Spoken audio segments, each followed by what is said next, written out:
The first time that I started weaving my paintings together, it felt like all of the things that I had taught myself and learned was coming to a head. As I was doing it, I remember thinking, this is gonna take over my life, and it did. My day starts out with my family, my wife and our daughter, Inti.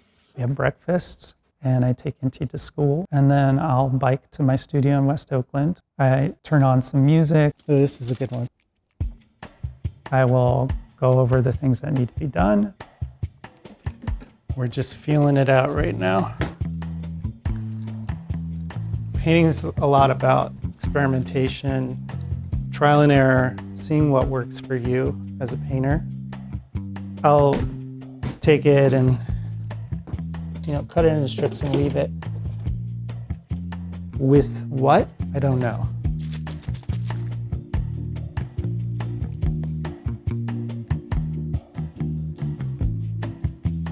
I was doing an artist residency in Santa Fe. You noticed all of the beautiful indigenous weavings. It reminded me of the textiles that I would see in Bolivia whenever I went to visit my family.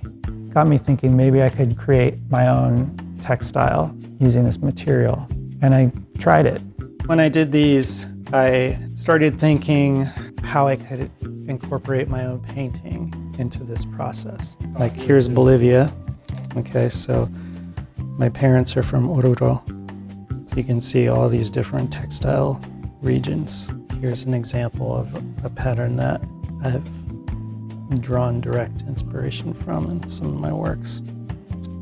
The way that I make the woven paintings is I start at the bottom and strip by strip weave them together until the whole piece is completed. I don't know really where it's gonna go, but you gotta trust that it's gonna take you somewhere interesting. Otherwise, why do it? I have always made art since I was a kid. I really loved drawing and painting. I grew up in the Midwest, so there weren't too many role models in the art field. I taught myself to draw Garfield at an early age. I thought I wanted to be a cartoonist. When it came time to go to college, everyone was saying that because I was good at math and science, I should try engineering. I didn't see really a future in art. It didn't seem practical. So after graduate school, I came to the Bay Area, and I just loved it here so much. I was going into work one day, and the building manager was hanging up a painting on the wall in the hallway. And I said, hey, I paint too, maybe you want to hang up some of my work. And he said, you know what, this office space here is empty. Why don't you have a show there? Afterwards, I thought, if I really want to make this a living, I have to commit to it and find a way to spend my time doing it. When I told my parents that that's what I wanted to do, my dad was very supportive. Part of why my parents came to the US was so they could give me and my brother and sister the opportunities that they didn't have.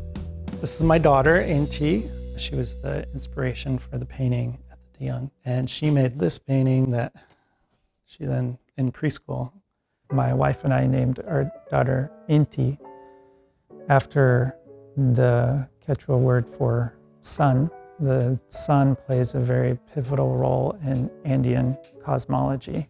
And she's the center of our little solar system. And the particular piece that's in the De Young collection, I titled Te Quiero Inti. It really draws some allusions to the water cycle. As I was weaving it, it started to remind me of rain and thunderstorms and lightning. There were rivers and lakes. This is sort of like a metaphor for the generational cycles in our family. It's really special that it's in the De Young because now Inti can come to the museum and see it. And maybe even when I'm gone, she'll be able to come and remember me through this piece.